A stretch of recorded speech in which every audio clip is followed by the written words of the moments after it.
hosting moderator for the evening is Dr. Dave Richards. He's the chair of the political science program here at the University of Lynchburg. He received his doctorate from American University. He has been a contributor for the U.S. News and World Report, appeared in the New York Times, the Washington Post, Fox News, and though he is big time, he still assists the local stations like WSET and your Whitehead Media Ventures. He's born and raised in Amherst. Let's give Dr. Dave Richards a big round of applause.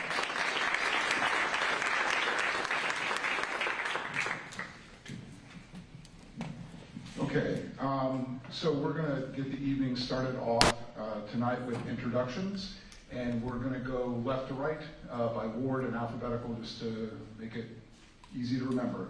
So, Ms. Howe, if you would like to start.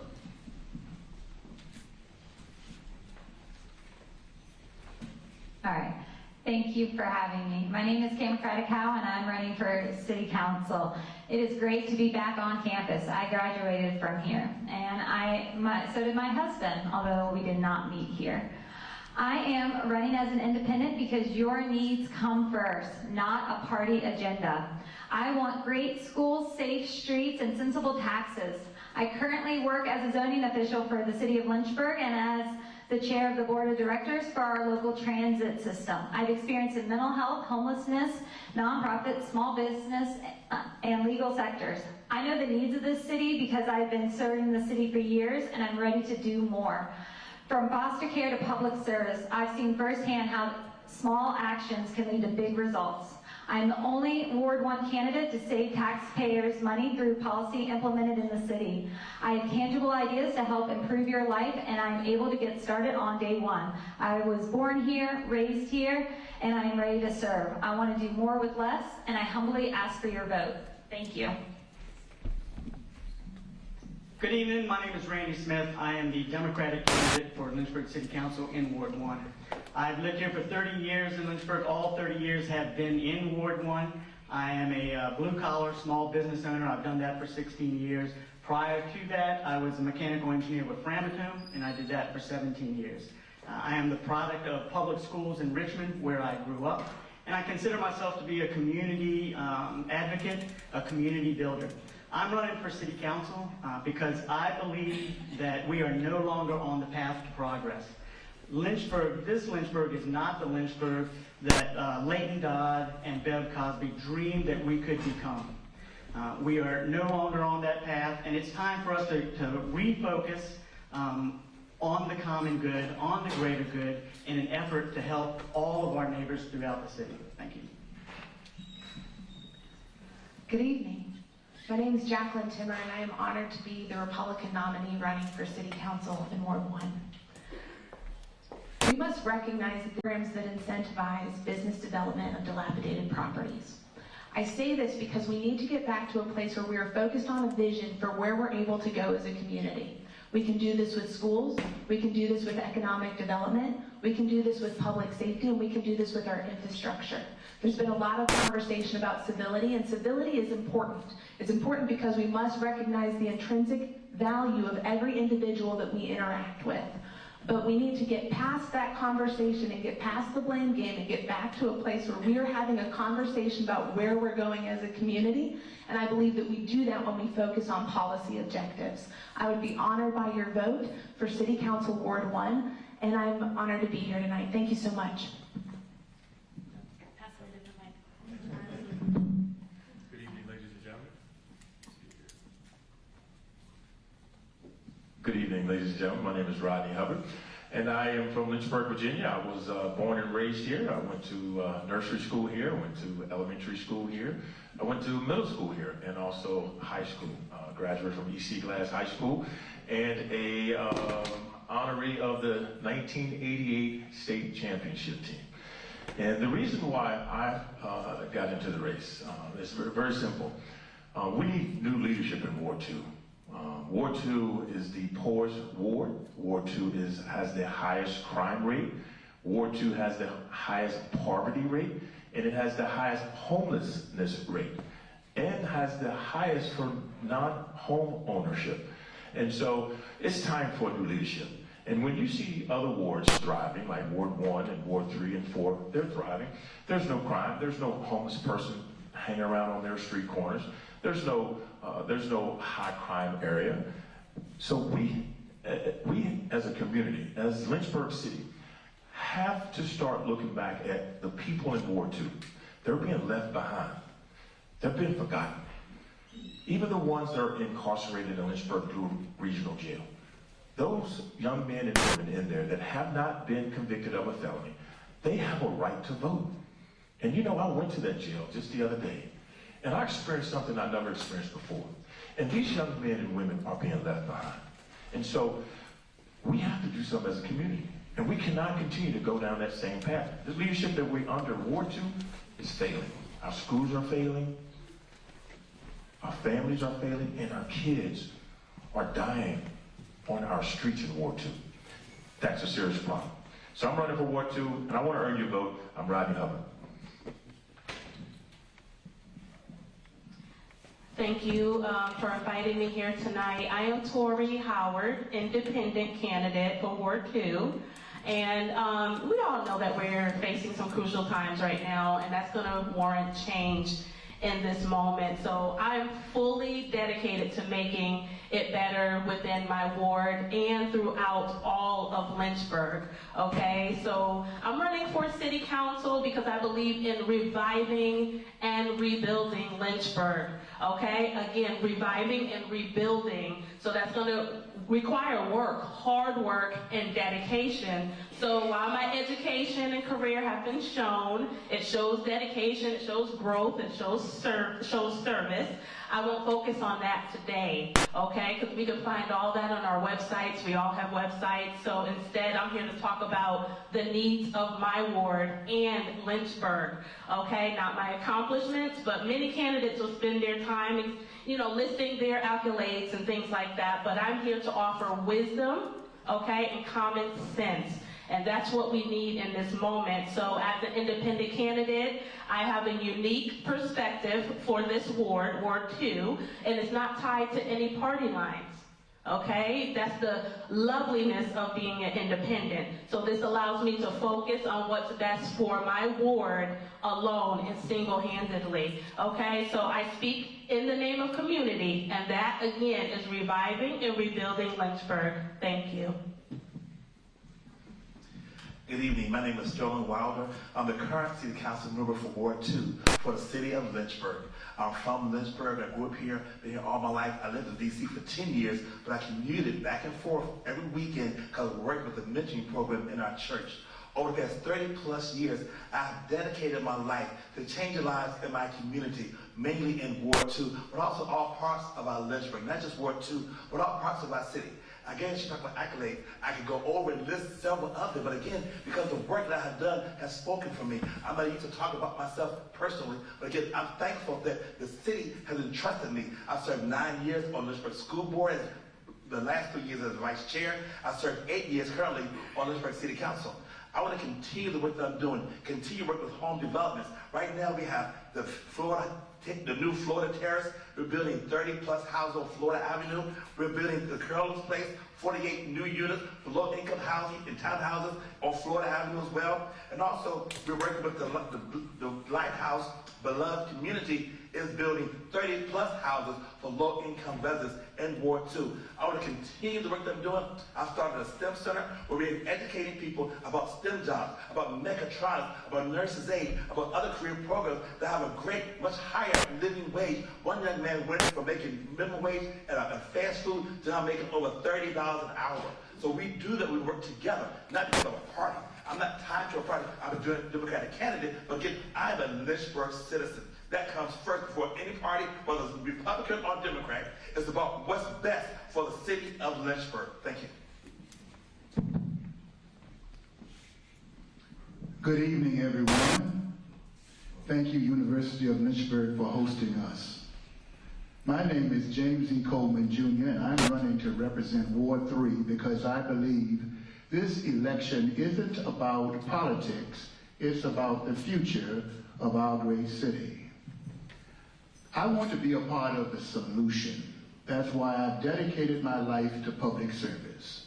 from serving on the Lynchburg City School Board, to the Lynchburg Planning Commission, to leading within the community as a pastor. I know how to bring people together, build bridges, and work across divides.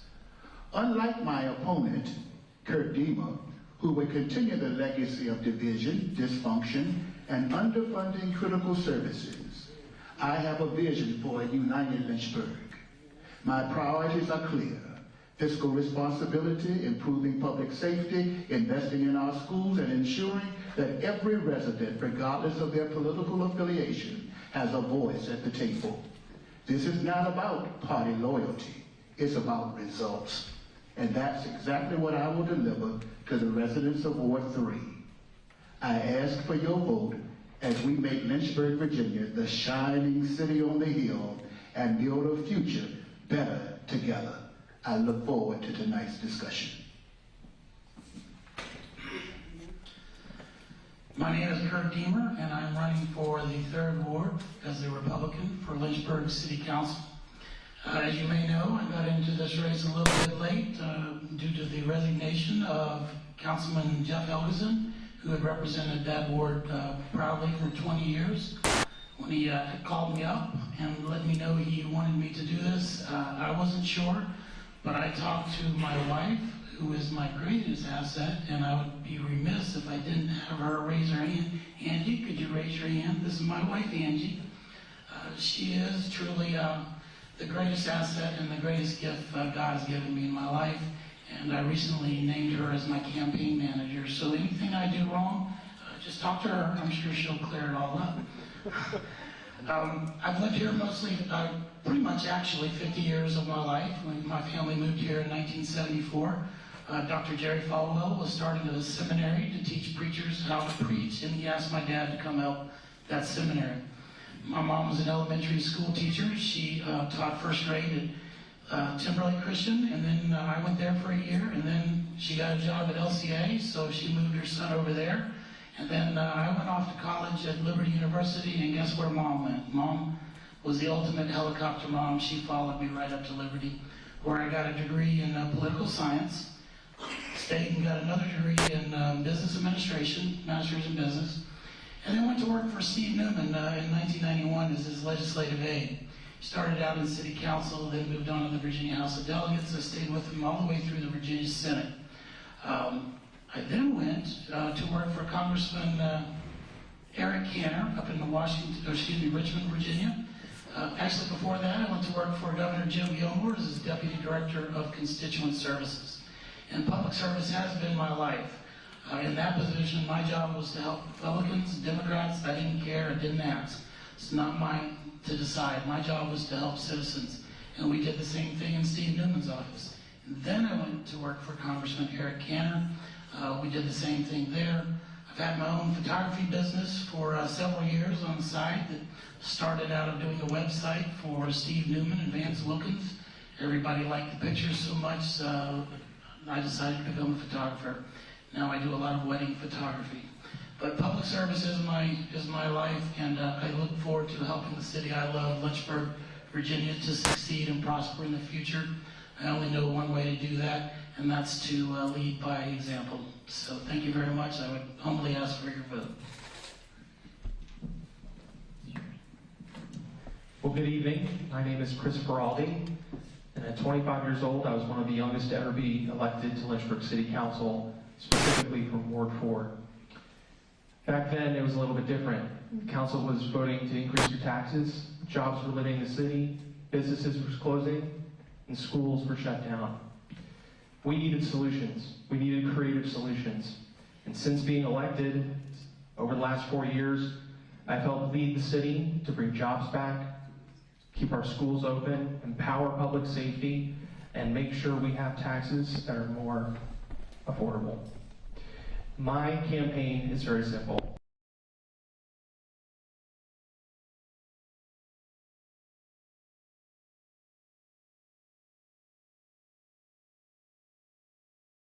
Again, I'm Chris Feraldi, the Republican nominee for Ward 4, Lynchburg City Council. I ask for another 4 years. Thank you.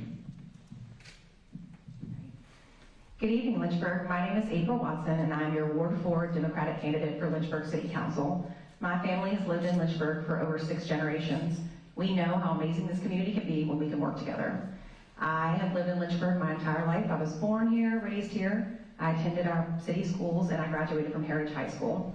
From there, I went on and I became a licensed clinical social worker. I've served this community in various capacities for the last 2 decades, primarily within the child welfare system, foster care, individuals who are unsheltered with disabilities, trauma-informed care, things of that nature. But most importantly, my favorite role of all is that I am a mom to 3 young children who also attend Lynchburg City Schools. And one of the primary reasons I'm here is because the decisions the City Council makes impact my family and yours intimately. There's nothing more personal than that.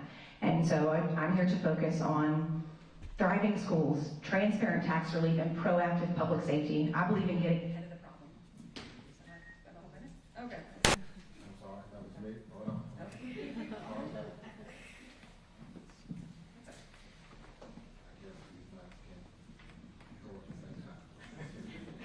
Am I back? Okay, I'm back. Okay. Yeah, so I'll repeat all that again. No, I'm kidding.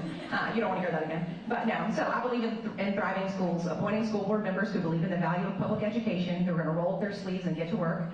Transparent tax relief. When we make cuts, you should know exactly what's being cut, who it impacts, and who it benefits. And lastly, proactive public safety. We need to get ahead of the problem. I've worked in this field for a long time in this community, and I'm exhausted. I'm tired of putting Band-Aids over gaping wounds. We have got some serious work to do, and I'm ready to roll up my sleeves and get it done. Thank you. I'd be happy to talk to anybody. If we don't get enough time to get everything in tonight, I'd be happy to talk afterwards. Thank you. I apologize, Ms. Watson. I guess the mics aren't all synced, so I do apologize. As promised, now can we give all of our candidates a big round of applause?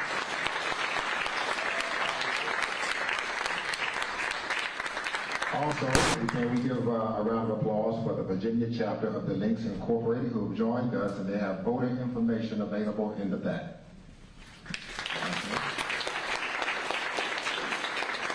And before we go to our first question from Dr. Richards, you candidates will have a 30-second opportunity for rebuttals if another candidate mentions you by name in their remarks.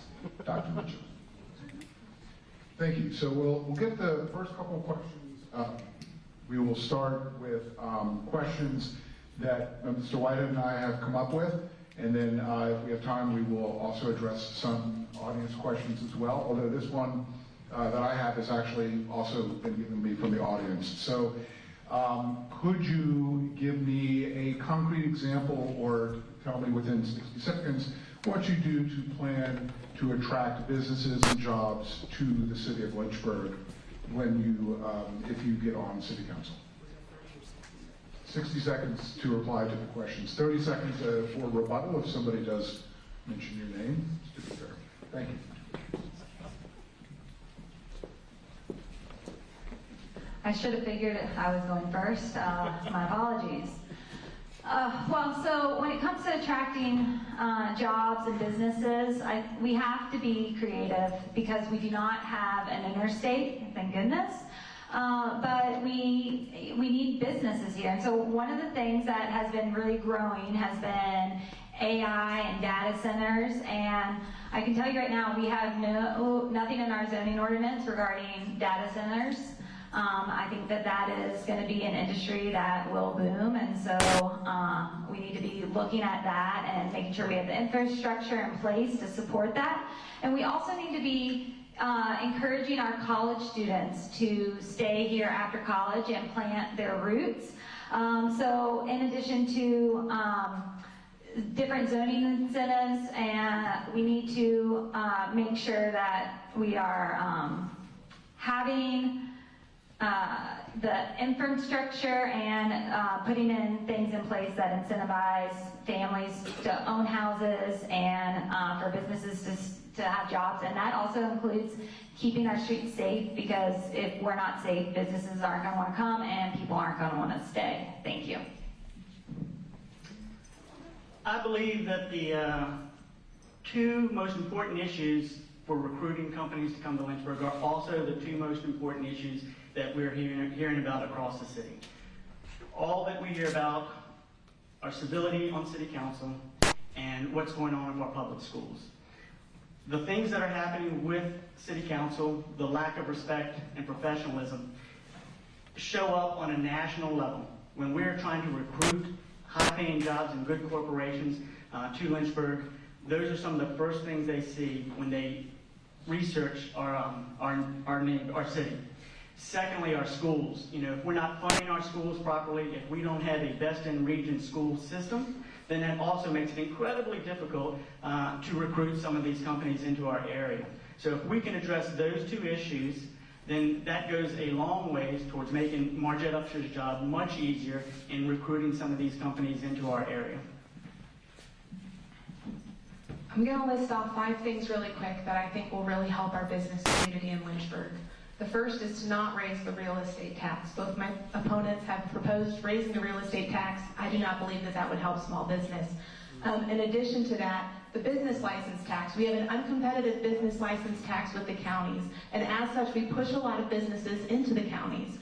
We do that because of the business license tax, or we do that because of red tape around business expansion, and I've spoken with a number of leaders regarding this. We can phase that tax out over time. That would increase our sales transactions as we recruit businesses in. In addition to that, workforce development. I recently met with Randy Dutton of the Legacy Center. He has a plan for $275 million of upward mobility for individuals coming into his program, training them with workforce development, and he's seeing success. And then 5th, I would like to reinstate the dollar program. We had this under Rachel Flynn when she was my brain's going blank because I'm looking at the sign here, but we had this under Rachel Flynn, and with that, Paducah, Kentucky implemented the dollar program, and essentially it incentivizes individuals to buy up dilapidated properties. The city invested $3 million, the private investors invested around $35 million, and that's something that we can do to stimulate business growth and improve revenue and property values in the city. Thank you.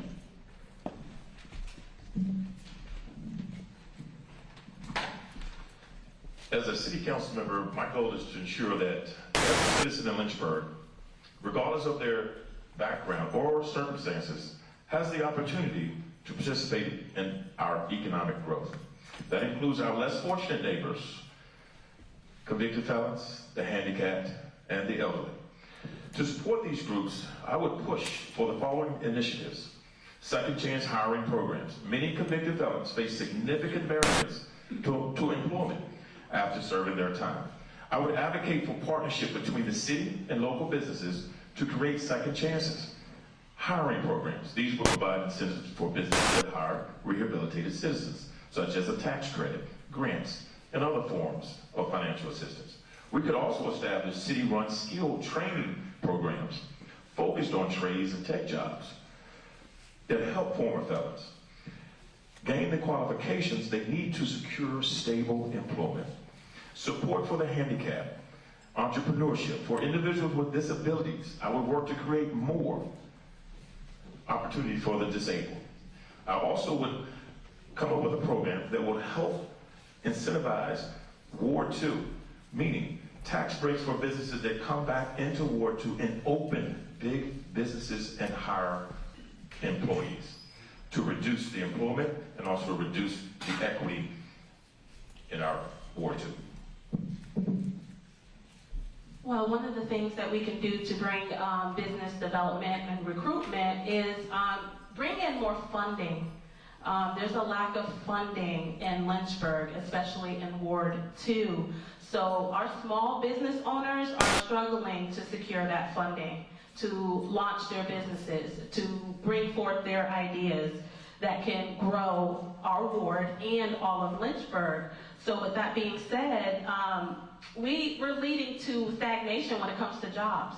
And we really need people to work, okay? Hands that don't work, we see the crime goes up, we see all these things that are happening because we are people that need to be busy. Our neighboring city, I'm gonna give for example, Danville is awarded $200,000 in grants, helping 29 small businesses as opposed to our 5. a year that we're helping. So we have to commit to improving the financial support so our small businesses can thrive, and innovation. We need help in that as well. Thank you.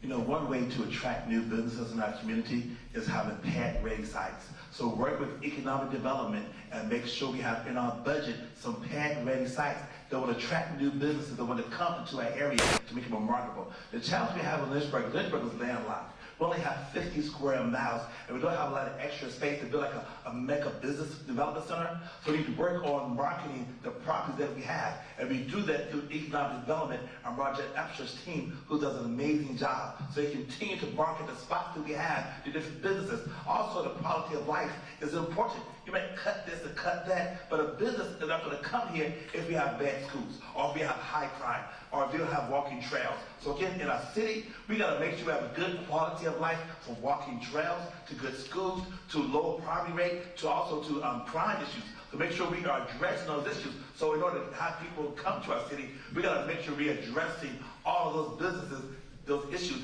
to make it more attractive to business come. And the governor just invested $300,000 in our downtown area to make it more advantageous for businesses to come back downtown. Thank you.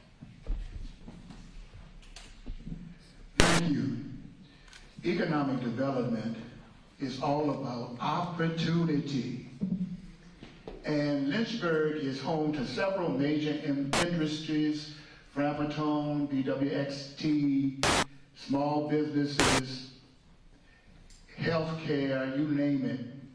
And we need to make sure that our workforce is prepared to fill these jobs by expanding our career technical education programs and forming partnerships with local businesses to ensure that students have the skills they need. I want to say to you that those certifications and training will make a difference towards growth in our city. Collaboration with strategic investments, smart investments will matter. My opponent's plan for economic development begins and ends with cutting taxes.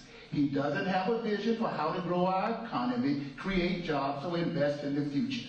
His policies are short-sighted and will leave Lynchburg falling behind. By the way, I want to also say, Patricia and I have 4 children. Our oldest daughter is here. She's a counselor over at Desi, a Liberty graduate, and we're very proud of him. And our son is a graduate of this institution. Economic development is one of the things that I've heard my whole life talked about. I'm looking at what creates results, though, because politicians love to talk about economic development. But in reality, all these organizations, all this government money, all these handouts, all these things really don't have a lot to show for all the effort and all the money that they spend of ours. I am more interested in government getting out of the way. If government can just get out of my way as a small business owner, the taxes that we pay as small businesses, the peephole tax, which I agree absolutely. Jeff Elgison did a lot to raise the threshold on how much you had to make before you had to pay that egregious tax of the peephole tax. Business professional occupancy licensing tax is probably the worst, most regressive tax around. It basically taxes people who are working hard for their prosperity. And that shouldn't happen. Government should not be punishing business. If we want to attract businesses to Lynchburg, we've got to get out of their way.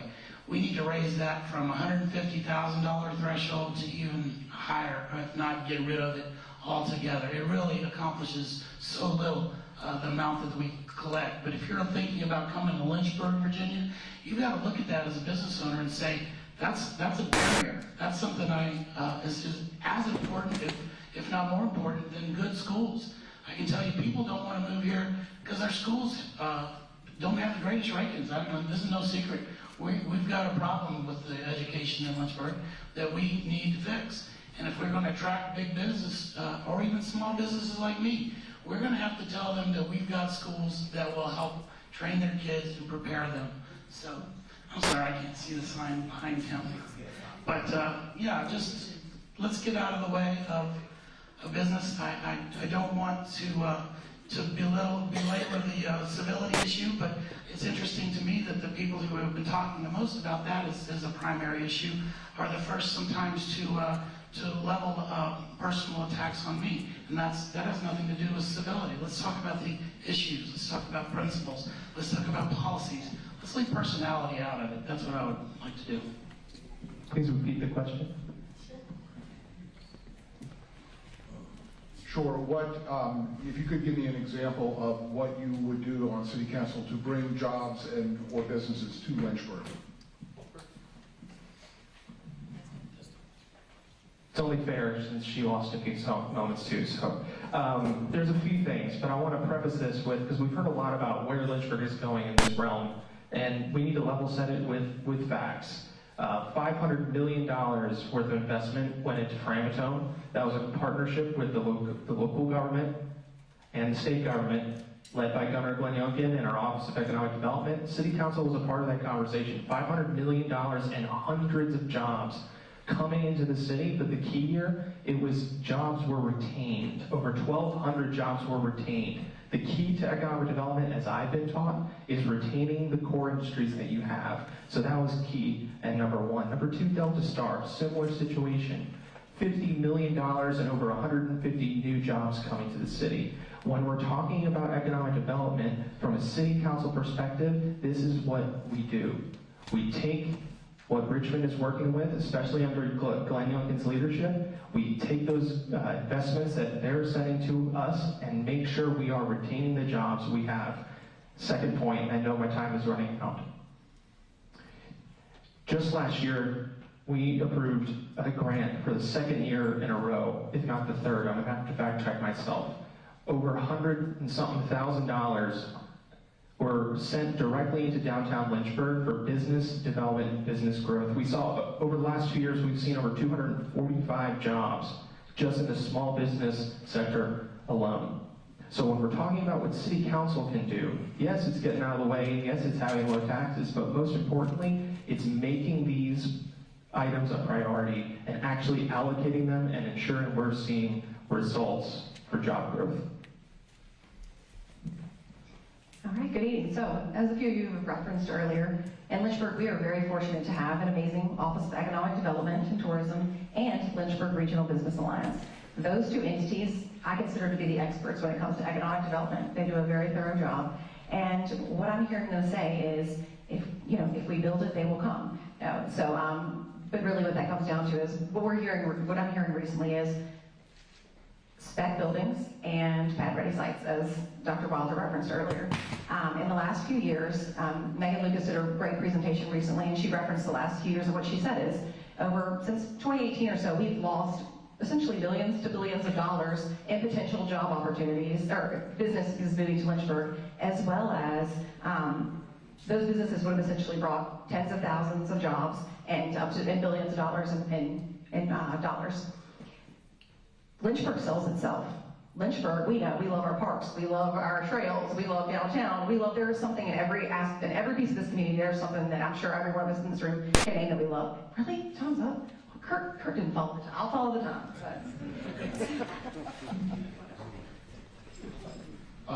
Thank you very much for your answers. Ms. Howard and Mr. Smith, I will give you a chance to very briefly, within 30 seconds, to respond since you were mentioned as a group. Great. So I don't think that either of us at any point has mentioned raising the real estate tax. I have talked on several occasions about why I believe it was right to move it downward, but I thought that we went too low too fast. I have not mentioned raising the real estate tax. Thank you. Yes, nobody wants to raise taxes.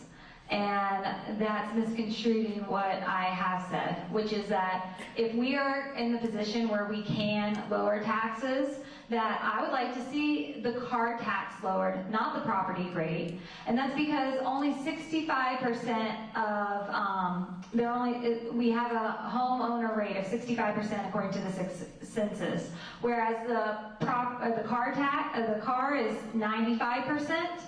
Of people own cars, and so it's really important for jobs where people rely on them to get to work. And you have to have a car, unfortunately, in the city. As much as I'd like to be a walkable city, we are not a walkable city. And so we need cars, and we need that tax to be lower. Thank you. Thank you very much. Let's go back to Ms. Watson, reverse the order. Let's talk about crime and public safety. Lynchburg has had, unfortunately, 4 homicides in less than 2 weeks. The LPD is struggling to solve several unsolved murders and assaults. If elected, and for those who are currently on council, what would you do if you're given another opportunity to better issues around crime and public safety? And also, what would you do to help folks come forward who may have information that could help the LPD solve these unsolved homicides? One done. Don't start the clock.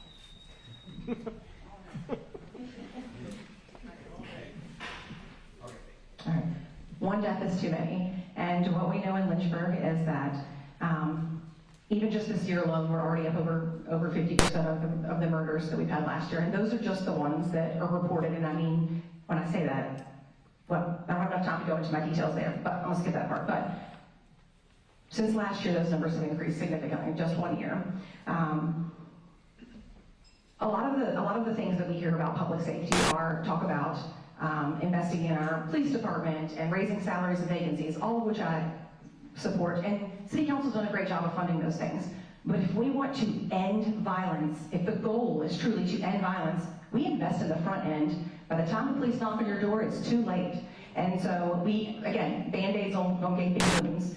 If we're going to fix these problems, we need to invest in robust prevention programs, and I can talk about those all night long. I'm not able to, but if we have some time later, I'd like to expand on that. This is a complicated issue, and it's one of the main foundational items a local government needs to take on. It's to protect the community.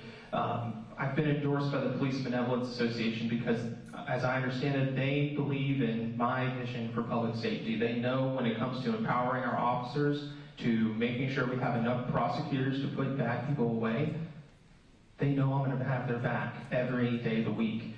And so, yes, it is about investing in law enforcement.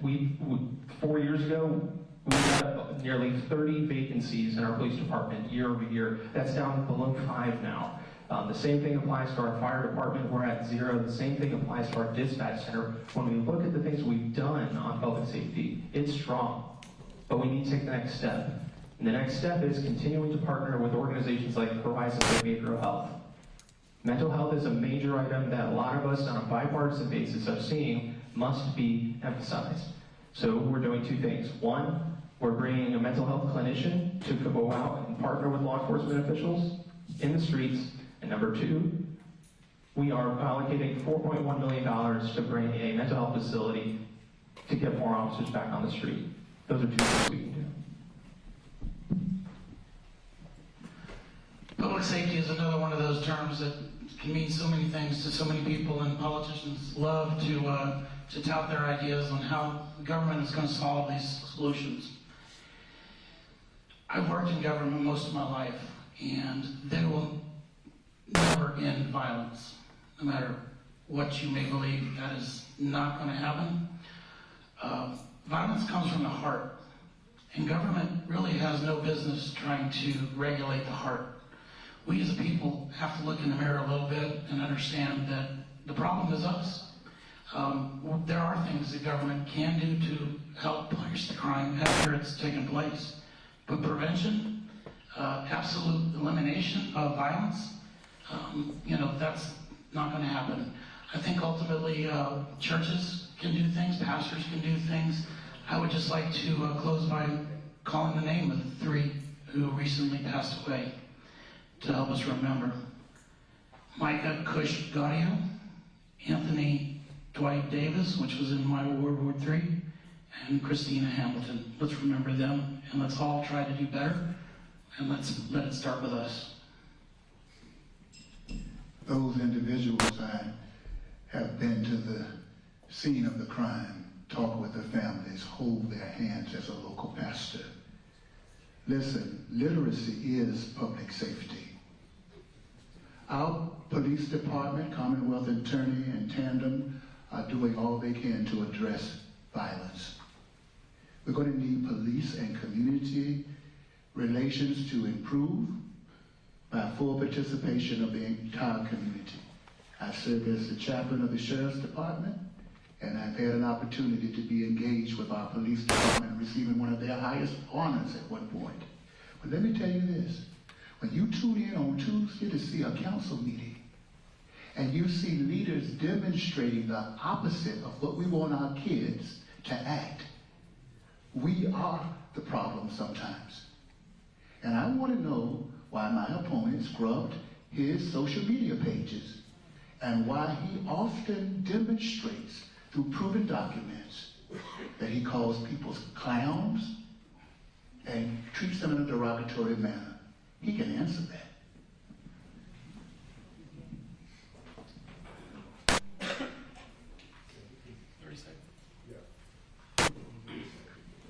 Dr. Coleman, I'll be glad to.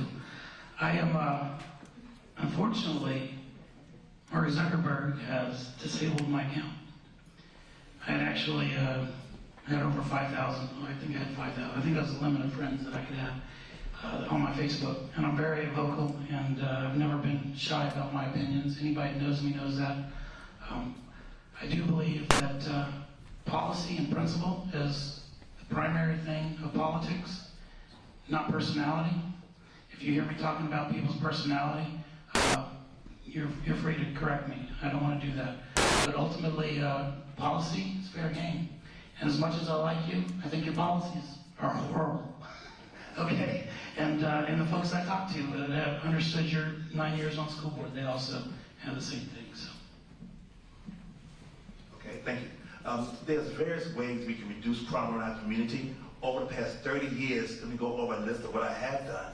I'm a partner with One Community, One Voice in our police department, where we meet monthly to see how we can reduce crime, how we can make our citizens more of a community-oriented policing, where the community feels engaged, where they go out like monthly and have community meetings with police and civic leaders so the community feels a part of that. I work with Unity in the community as well. I started the middle school program at the beginning of the school year where we got about 300 plus men to go to our schools and welcome kids back to school so kids can see positive now in a positive setting. I work with the teen curfew. We've had various policies on city council that we do to address crime. So we work with the teen curfew. We've also had sponsored several forums on voices against violence. We've had about 4 forums over the past 4 or 5 years where we got community members, youth, and adults to come in and say what we can do to reduce crime. And also, community mentoring program. I started a mentoring program 30 plus years ago in the base of our church. That has now grown up to what the Jubilee Center is. Again, working with people in our community, being more mentors, working with big brothers and little sisters, so they can have positive role models in our community. And getting more men to be positive role models for our kids in our community. Thank you. I support and I applaud the police force for what they have done in the areas where they're excelling in. But the issues that we are currently facing in crime and safety is making people want to relocate and leave. Reading the comments on Facebook, social media, things like that, they're not happy here. And upon just, doing research, Lynchburg Police Department uses the community policing model. And we see that we're in an age now where that is not working. So we have to go back to the books, go back to the beginning, and bring forth a model. I want to introduce an ACT model, standing for advocacy, community, and technology. And it's going to be designed to tackle these issues that we're facing in Lynchburg, especially in Ward 2. So this model is going to foster resilience, okay, in a sustainable environment. So we're going to integrate advocacy efforts, okay? We're going to leverage technology. We need technology. These children know technology very well, and it's going to promote an active community participation. Thank you. Crime is a serious, serious issue in Ward 2. My opponent, he gives examples of what he did in the past, what he did 30 years ago. What are you doing right now to solve these murders in Ward 2? Your policies have failed Ward 2. You continue over and over, invest $50 million in a new police station, and they can't solve 5 unsolved murders. That's not a good investment for the people of Lynchburg City. You take that money and you invest back in Ward 2. How about taking $50 million and investing in Ward 2? I guarantee the crime would go down. When these young men and young ladies have $100,000 in their bank account, they don't have time to go get high. They don't have time to go rob somebody or go steal somebody. They need immediate cash flow in their pocket. And we cannot continue to invest in government and forget about our citizens. And those are the ones that hire us. We're not hired by the government. The citizens hire city council members. So they tell us what to do. We don't tell the citizens what to do. And we need to get back to citizens first and investing back in Ward 2. First of all, I have never seen a Republican talk against the police department. I think it is so important for us to have good policing, so we need to make an investment in what we have done, and our first responders make an investment. They've also have a stratified policing model, so they're going to do different models in addition to community policing. So continue to empower our police department to do additional training, make sure they train properly in various techniques so we can reduce crime. And also the investment in the police department, that was essential because it was dilapidated, it had leaks there, mold, so we had to build a new police department for our first responders. Thank you.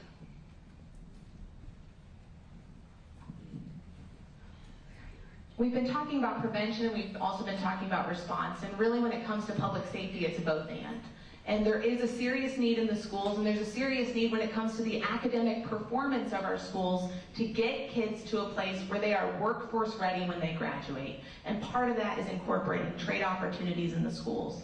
In addition to that, and I see James here, so I'm going to call you out, I'm sorry, James, but fatherlessness is a huge issue. When there is a 1% increase in fatherlessness in a neighborhood, there's a 3% predictable increase in crime. And our churches and nonprofits are beginning to address this issue locally, and there's more that we can do in that partnership to recognize the root source of where a lot of this gang activity is coming from and how it's recruiting our youth.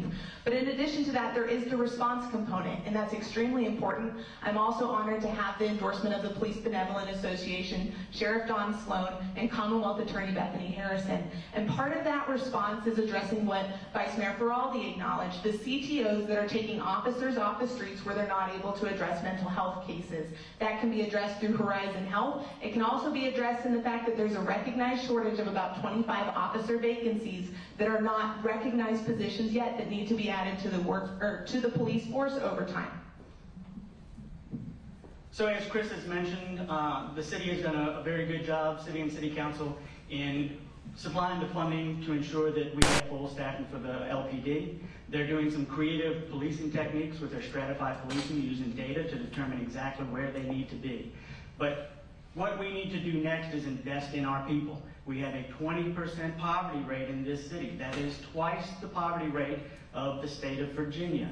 We know we have some issues with our schools. We have some literacy issues, all of which feed into, again, continued poverty and issues of crime. So we need to fund our schools to ensure that our students are well educated and have opportunities to move on for well-paying jobs. When it comes to crime, there are no easy solutions, and we need to look at this from a multifaceted approach. We need to be both reactive and proactive, and by proactive I mean we need to look at the root causes. So poverty is one, opportunities is one, mental health is a big one. As somebody who has worked in the mental health field, I've worked for Horizon, there is high burnout in the mental field and there's a lack of clinicians. And so we definitely need to be addressing that by encouraging our community partners and providing incentives in terms of workforce. But then we also need to make sure beyond the police, we need to look at our EMS, our first responders, our fire department, our 911 operators, and make sure that they're fully staffed and have all the tools that they need, as well as we need to hold those that are committing crimes accountable and prosecute, but also make sure that we are doing rehabilitation for them, so once they serve their time, that they can integrate into society successfully. Thank you. Before we go back to Dr. Richards, the three folks who were killed in that 2-week time span were mentioned. I just want to mention also that Cliff Carter was killed on Taylor Street, because I think his family is tuning in. Dr. Richards. Thank you. So we're going to move along to some audience questions, and you all might be sort of tired of dealing with this, but it is something that the audience is asking. Several different questions about civility on the city council itself. So I know that if you get reelected or if you are newly elected, you will have to go back and deal with the situation. So I think we'll start with Ms. Howe here on the left. How would you, as a new member of city council, address the situation? How would you contribute to civility? Thank you. Well, it's interesting, we keep talking about civility, and a good chunk of the people up on the stage tend to attack other people instead of policy. So that would be one thing I wouldn't do on council. I am very much focused on people, on policy, on doing what is right for Lynchburg. And as a city member of the board for our transit system, I have great working relationships in the community in terms of stakeholders and people on council, as well as working in City Hall as a zoning official and that behind the scenes, and really helping reestablish trust that has been lost on council. And so I would be focused on that we can't have egos, we can't. And when we're talking about what is best for Lynchburg, it has to be common sense, and it has to be practical, and we have to be able to implement it, not just talk about it. It's not just a pipe dream. So as I've mentioned before, the issue regarding civility on city council, it's a Republican issue.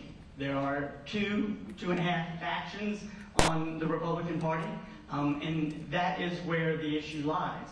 It is not all of city council. So we need to recognize that. We need to recognize where the issue is. Myself and my other Democratic candidates, we clearly have been getting along since we started this process back in January and February. We enjoy each other's company. We're out there in the public all the time. We communicate on a daily basis, and our moral values, our moral compass points in the same direction. We don't have any drama individually, and we don't have any drama amongst us as a group. And so our hope is for us to be on city council, and for us to operate with respect and professionalism. And we still will have to deal with some of the infighting, I believe. But again, that is an issue that has to be resolved by the Republican Party and their members. Thank you. Thank you. When it comes to the division on city council, and Randy mentioned this, he says it's a Republican issue, and I would actually advocate that it's a misdiagnosis of the problem. Because that very logic itself says the people that have issues are Republicans, therefore Republicans are the problem. And I'm not a Republican, so I'm not the problem. That type of logic, that type of reasoning plays into the identity politics that we see on the national level every day. And that is the problem that is coming down to the local level. It's not a pure partisan issue, it is a cultural issue when we move away from policies and we start focusing on personalities. And the way that we move past that is to cast a vision based on policy for where we want to go as a community. And we can do that across party lines. I have experience doing that across party lines in the development of model legislation and the development of inter-city coalitions. And it's something that we can do in Lynchburg. When we reject the national rhetoric of he said, she said, or you're associated with, therefore, when we push that aside and we focus on where we want to go, that's when we get things done as a community. Thank you. Mr. Smith, do you have a 30-second rebuttal? Yes, please. That sounds really fancy, but the fact is we've all been living with this dysfunction on city council for 2 years. We all understand exactly what's going on. We all understand exactly what the faction is, and it is still, regardless of what's being said here, it's still a Republican Party issue with members on that party. So we can dress it up and we can talk about it as a personality conflict, but that is where the issue lies and has lied for the last 2 years.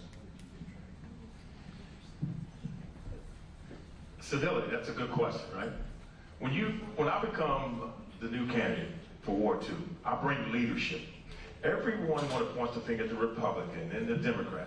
Well, everyone knows that the budget was all signed by every city council member up there. Everyone okayed this current budget. That means they okayed it. So they're going to smoke screen this like he's fighting with, and he's fighting with that. They're not telling the citizens the truth. They're misappropriating our taxpayers' dollars. For an example, $1.5 million, I might go off a little bit, to create a new park. Okay? Another $3 million to create, to go towards the parks and recs. $1 million to the librarian. Okay? These funds, I feel, should be directed in places where there's a need. Ward 2 needs income. Ward 2 needs a lift up. If Ward 1 and Ward 3 and Ward 4 are thriving, Ward 2 should be thriving. So we need to bring a team concept back to the city council. We all are in this together as a team. And Lynchburg is only as good as their weakest ward. Oh, listening to this, I want to say that I am not obsolete. I am an independent sitting here, and I'm representing common ground, and that's going to be civility. And to my left, you have a Democrat. To my right, you have a Republican, and you just see all the opposition. This is why City Council is going through this. And I represent, as I'm sitting up here on display, common ground. An independent is going to bring strategy. An independent is I'm going to show my duty to be mature and bring resolution to my ward. And that's what I promise to do. Thank you. Thank you. Good. Over the past 2 years, I've lived in a nightmare. If you know what I'm talking about, if you see the chaos. So again, I sit back and I watch the chaos. Again, the party has elected certain people with such strong personalities, they cannot get along. So we need to make sure we, number one, we elect Lynchburg better together. That's the way we can get stability. And again, it's not about party, about people that love each other and want to work together for Lynchburg, about Lynchburg issues, not about personality issues.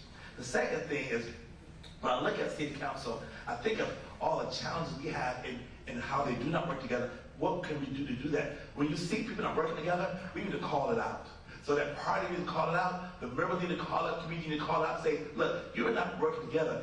It empowers them to continue to rage and continue to anger. And when the leadership does not do anything about that, it continues on. So we need to look and see what kind of people are we elected. The community needs to take some responsibility. When I vote with one other person who might be a different party, and I hate party labels, they call that person a rhino. Just because we voted together. The community needs some change. The community say we need to work what's better for Lynchburg, not about Democrat, not about Republican, not about independent. That's about Lynchburg. That's what we need to do. I wish I could look at everyone who's watching in your home, to you and your family, and to everyone here tonight, and all of my colleagues here, so that you could really sense my heart. Tonight I'm fighting for the voting public, for people to know the truth. I never thought that getting to truth means you're attacking. I've heard about policies. I have a record of civility. 9 years on the school board, 6 in board leadership, during the most weaponized time in public education, and we got along. My opponent has a record of no public service, but of incivility. 4 more years of my opponent, and our city will be in ruin. I'm here tonight to tell the public the truth, and the truth will move us forward.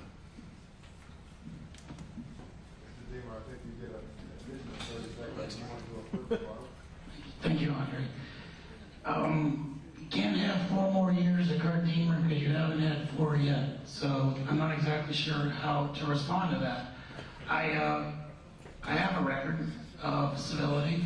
I work as an election officer in Lynchburg, and we have to, as a chief, I have a I'm the Republican, and I have a deputy chief who is a Democrat, and half the team is Republicans and half the team is Democrats, and we work together in civility. Jerry Falwell taught me that everything rises and falls on leadership, and I absolutely believe in that axiom. I agree, we need leadership in Lynchburg. I absolutely agree on that. I would ask you to remember that the Republicans, a few of them, didn't support the current leadership. The Democrats did. This is your leadership, and some of you even promised to continue the same leadership that's led for the last 2 years. I don't see how that's going to give us any unity, just repeating the same mistake. I'm hoping for new leadership in Lynchburg. I will be supporting new leadership in Lynchburg. I absolutely believe it's the key to the problem. There was a cow patty cake baked when we selected our leadership, and we've been told that it tastes terrible for the last 2 years. I agree. But that cake was baked by a lot of other sides. Civility is critical. We've got to get along. We've got to get the people's work done. They're expecting that. I'm going to try to lead by example. I'm not going to talk personalities. I'm not going to censure. Does anybody in here think censures made things better? I don't think so. I don't think they did. I don't think taking people's pay away made anything better. I don't think sitting them on the end of the dais and putting them in timeout made anything better. I don't think trying to make them, your colleagues, go somewhere to take sensitivity training makes anything better. I hope we don't try to do any of those things in the future. Thank you. Well, I look forward to Mr. Deemer's support on November 23rd when we maintain my party membership. I will offer this. When we look at the budget, because that was mentioned, it was said the entire council approved it, rubber stamped it. I'm the only member of city council to vote against the capital budget 10 out of 10 times. Every single opportunity I've had to vote on this budget, I've said no, because there's too much spending on things that maybe aren't the #1 priority. And I think that's what needs to be answered with this question. We need to focus on what we're elected to do, the job. We need to deliver results for the citizens of Lynchburg, make that the focus. But here's the kicker. I would look to all of the Lynchburg Better Together candidates and simply say, how can you claim to improve civility when you are advertising, simply saying, city council doesn't have to be weird? I have the screenshot on my phone, I'll share it later tonight. Are you inferring that those who may disagree with you are weird? We don't need more name calling at City Hall, we need results.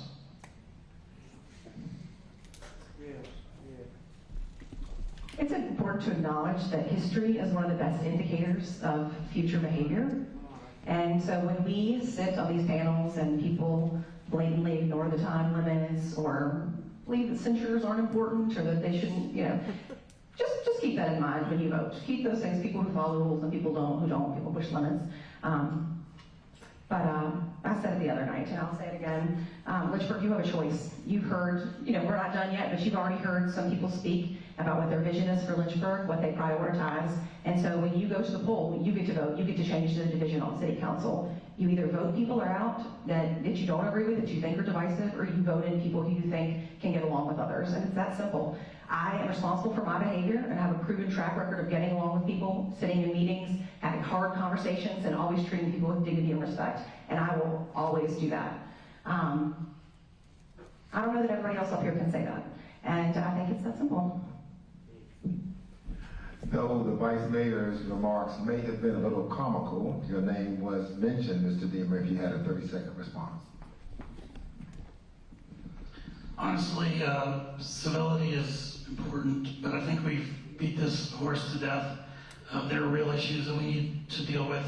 We got 20% assessment increases on our real estate. That's going to impact a lot of fixed income elderly people's wallets.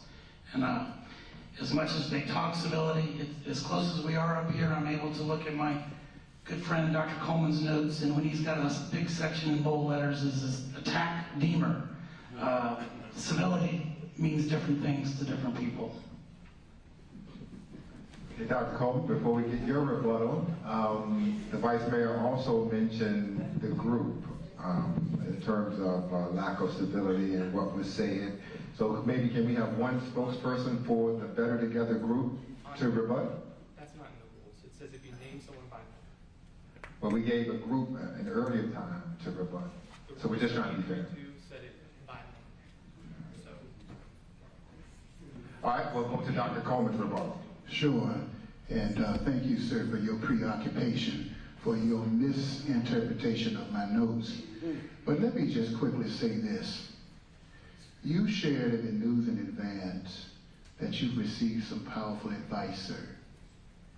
And you said, in essence, that you have been taught to not let anything that happens make you fall out with people and lose fellowship. You say that cutting taxes, which I support if it's possible, is the only thing that's important in civility, isn't it? Unfortunately, the circus will continue as long as these clowns are in charge. All of the things that you have said, there are people in this room who are scared because of the bullies that you are associated with. Sir, you're trying to present yourself as civil, and you're not. I'm not afraid of you. I'm not afraid of a party. I want to do what's right for the people. Thank you. Thank you. And let's go ahead and move on to Mr. Whitehead has another question. So I know that there's lots to discuss about that question, but thank you for your input. Thank you. Let's move on to Lynchburg City Schools. Though we have young people who are doing an amazing job, and we don't celebrate that enough, we do have some issues, I should say, with Lynchburg City Schools: declining enrollment, struggles with the SOL scores, the achievement gap, violence, and bullying. What would be your plans to better Lynchburg City Schools? Can we flip the order, Ms. Howe? Oh, Ms. Watson, we'll start with you. All right, sweet. This is multifaceted. I am an all of the above education guy. If you want to homeschool your kid, great. If you want to send them to public schools, they got to be quality and they have to be competitive. If you want to send them to private school, there needs to be things set in place to make sure you are educating your kid to the degree you think is best for your family. Right now, the biggest opportunity for us is to make sure the infrastructure in our schools is up to par, because they're not. For 25 years, we had a council majority that did not make this enough of a priority. You may be aligned with one party or another, but the bottom line is the Lynchburg City Council owns and operates the buildings and did not make it a priority. Republicans have a chance to make that priority. And I'm proposing we do need to have the conversation. Should we be funding a $10 million sidewalk on Leesville Road, a new Heritage Park, or be spending $2.5 million per year essentially in the credit card fee, debt service, for improving beautification downtown? No, we should start talking about revitalizing our schools with those dollars. When it comes to schools, City Council has some pretty tremendous responsibilities. One of those is appointing school board members who believe in the value of public education. I absolutely believe parents have a choice as to what they do, but what I know is that the public school has to educate every single child, and private schools don't have to. And not everybody has access to a private school, and that is why it's important investing in that. So we have to appoint school board members who are ready to come, roll up their sleeves, and do the really hard work that is required of making decisions as to which schools close. We have right now a significant disproportionality. There's a disproportionate number of children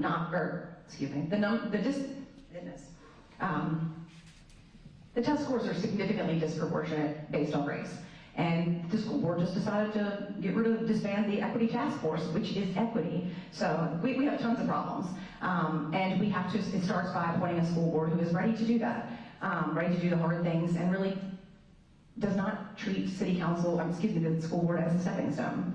With that said, into a higher political career or whatnot, I say that to say that We have some really big appointments coming up, 3 appointments coming up in June. We have to make the right ones. We either reappoint some people or bring in new people, but it has to be people who believe in the value of public education. And lastly, yeah, I'm taking back my 10 seconds from earlier.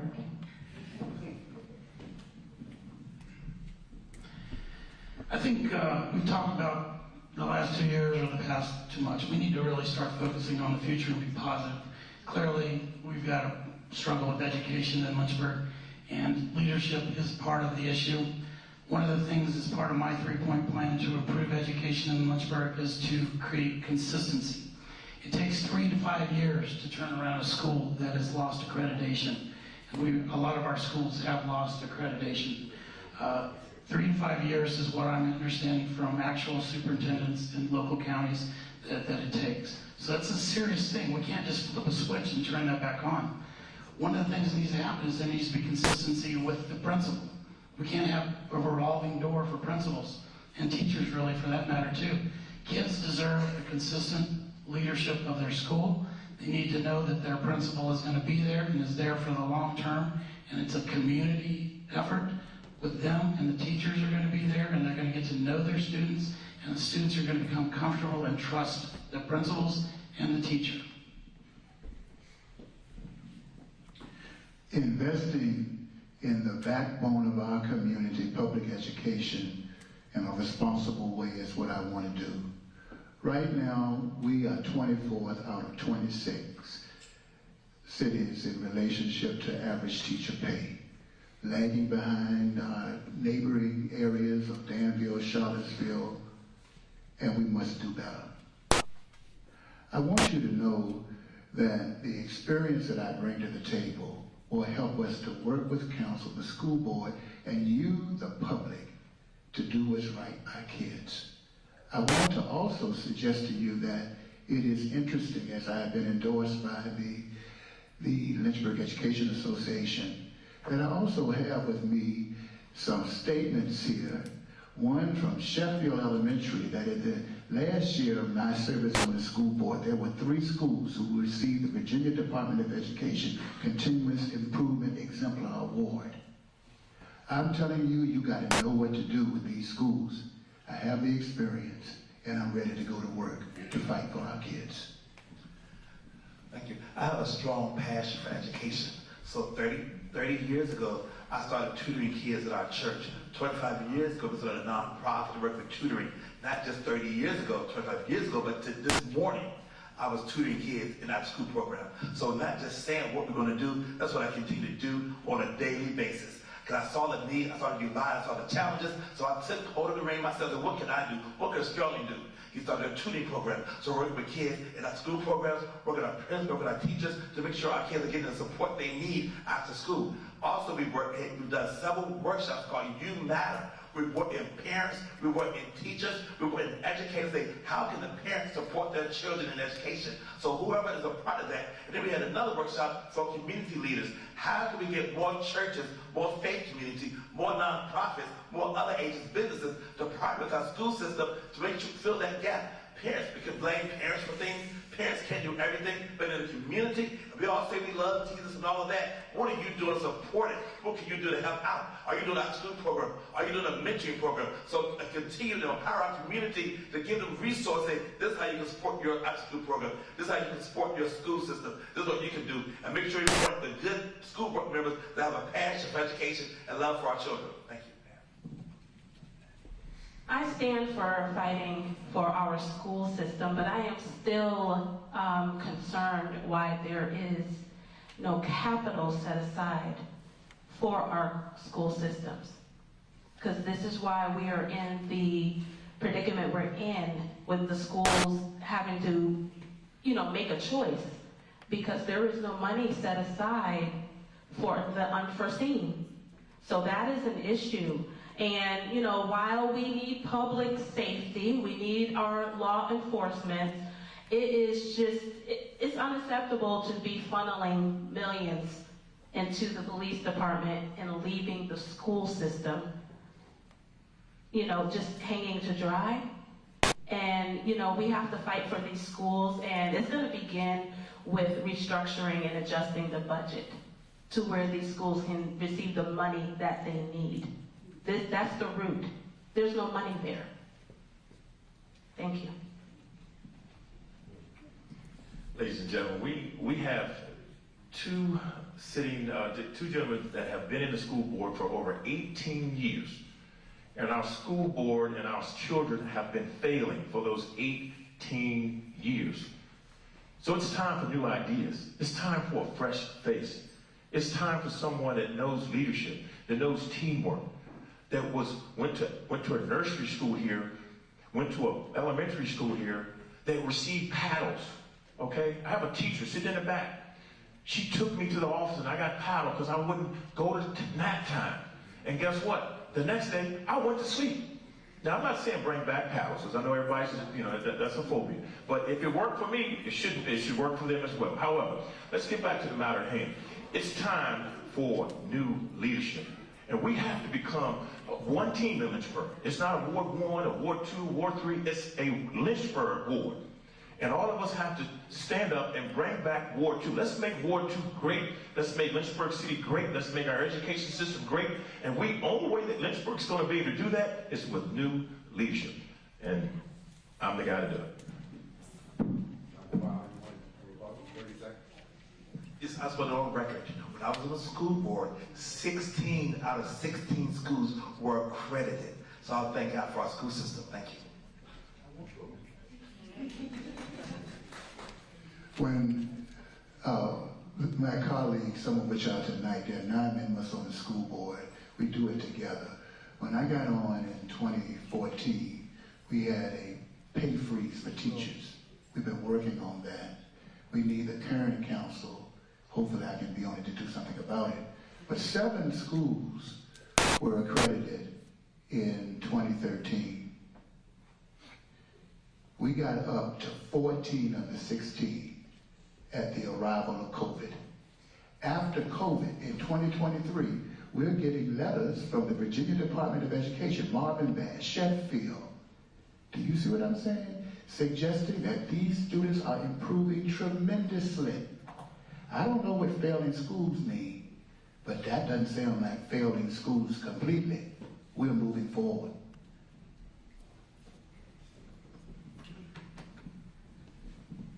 Thank you. Could you repeat the question? What would you do to better Lynchburg City Schools? Okay, thank you. We all agree that our schools need a lot of work. And we discuss it at the doors, we discuss it amongst ourselves, it comes up in the panel discussions frequently. And there are a number of things that we need to address, but there are 4 areas specifically that I would like to focus on. First, we need parents back in the schools. Parents have been largely shut out in the context of COVID, and they're not involved in the schools. I've spoken with a number of parents about this. There are opportunities to re-engage them in the schools, and I'm proposing that we have a parental ombudsman that interacts with the school board in order to have oversight on curriculum and financial decisions when it comes to students' education. In addition to that, we need to have student-centric resource prioritization. Essentially, we need to move the money from the boardroom to the classroom. And that happens with the line item. And this happened in the past budget. We saw an increase in teacher salaries, and that is a good thing. We need to increase our teacher salaries, increase our teacher retention. When we have an administrative budget that's increasing over 30% in the past 2 years, meanwhile our classroom materials go down over 65%, we need to look at where our priorities are in the school budget. And my time's up. But I've got 2 more, so when we come back around, I'll share them with you. To be clear, parents have never been forced out of the schools and not welcomed in our schools. In our schools, they are always welcome. They're encouraged to be there. If you're a parent here in Lynchburg, you know that. At times, you're even required to be there. Suzuki Violin, for instance. I think what needs to happen is we need to talk. We need to say the quiet part out loud. And the quiet part out loud is simply that this is a discussion about fully supporting public education versus privatizing our schools by way of vouchers. That's the end game. That's the discussion that we are really having here. There's a game plan that happens nationally where you discredit schools, you defund the schools, and then you dismantle the schools in favor of a voucher program and privatized schools. And that is not what I'm in support of. We need our public schools to ensure that every student in our city, regardless of their race, their income, disabilities, has access to quality education. So fully funding our schools and focusing on supporting public education as an institution is what's important, and we'll turn our schools around. All right, we've got great teachers and great and involved parents, and one of the things we need to do is we need to let the schools focus on what they're supposed to do, which is educating children. The buildings are owned by Lynchburg City, and Lynchburg City has an entire facilities department. The facilities department needs to be maintaining the schools and leading education to the children. Additionally, we need to be supporting our teachers. And one of the things that has been said a lot recently has been the increase in insurance. Well, I compared the insurance of Lynchburg City Schools, the bus system, and the city. The bus system went up 35% this year. The Lynchburg City Schools went up over 18% this year. And then the city, the cost to employees stayed the same, but the deductible doubled. But when you have the city that does the appointments and controls the purse strings, they need to be on the same insurance. It's all Anthem. And so it's simple, practical things like that that can help save us money that we can then reinvest in the schools. Thank you.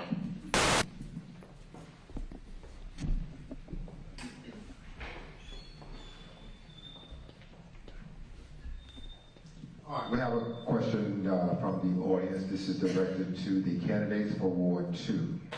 There has been a food desert in Ward 2 for over 8 years. Why hasn't this been addressed? What would you do to end the issue of food deserts in Ward 2?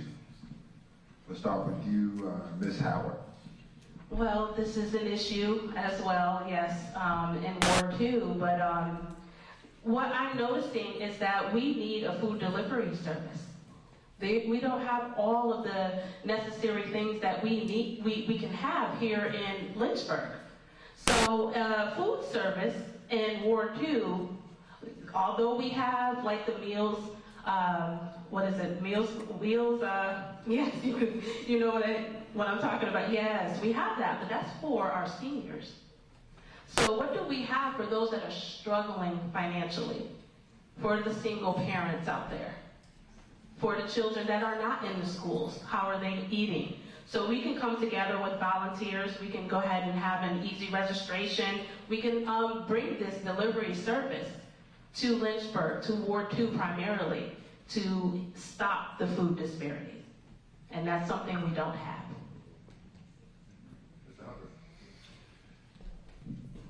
There is certainly an issue with the food disparity in Ward 2. My plan would be, instead of, Lynchburg City, they invested $500 million in another ward for a business, okay? Why not take $500 million and invest in Ward 2 for grocery stores? It creates, it knocks, one bird knocks two stones. You create grocery stores, all right? And then you create jobs. And you create taxpayers to continue to pay tax. And you take the burden off the citizens in Ward 2. Now they have jobs. Now they've got a great grocery store that the city helped back. It's very easy. My opponent thinks it's hard. No, you can't have a grocery store in Ward 2. Why not? There's an empty, vacant building on Fifth Street, the old Family Dollar. Perfect for a grocery store. Matter of fact, it used to be a grocery store when I was raised. There's another grocery store over on Campbell Avenue.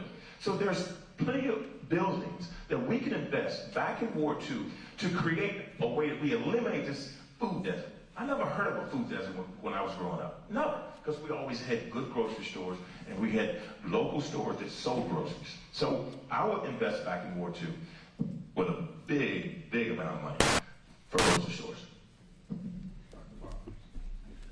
I just can't, I don't think it's possible that the city could use taxpayer money to start a grocery store. It would be too much challenging.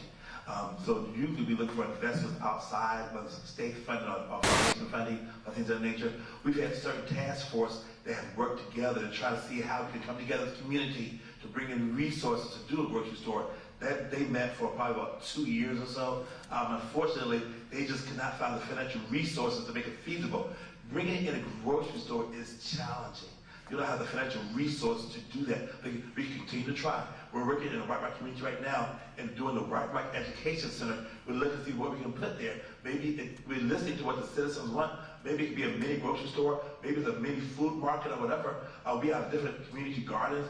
Jubilee has a garden. There's a garden on Pierce Street. There's various other community gardens. We can get together to build community gardens. So we got to see what we can do with it together. Also, we've been talking to some churches, the faith community, to see can you use a van to transport citizens to the grocery stores or wherever the case may be. So we as a community got to solve certain issues ourselves. We can't rely on taxpayer money to solve all the right issues. We as a community need to work together to see how we can solve some of our issues by networking together and using our own resources. Thank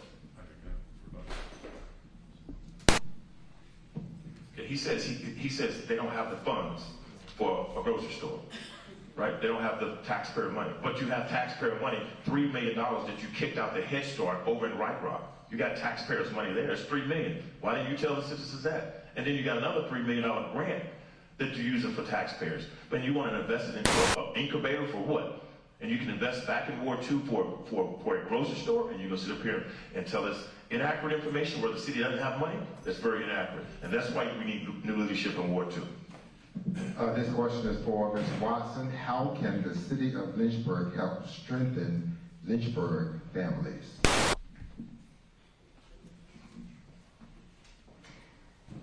That is a very complicated question, so I'll try to give you my briefest answer. And in a lot of ways, that it goes back to really supporting programs that allow families, well, that empower families. And honestly, a lot of that starts with education. If parents have the resources they need, whether it's to take classes, to job readiness training, trades, those are pieces that will ultimately help children in the long run.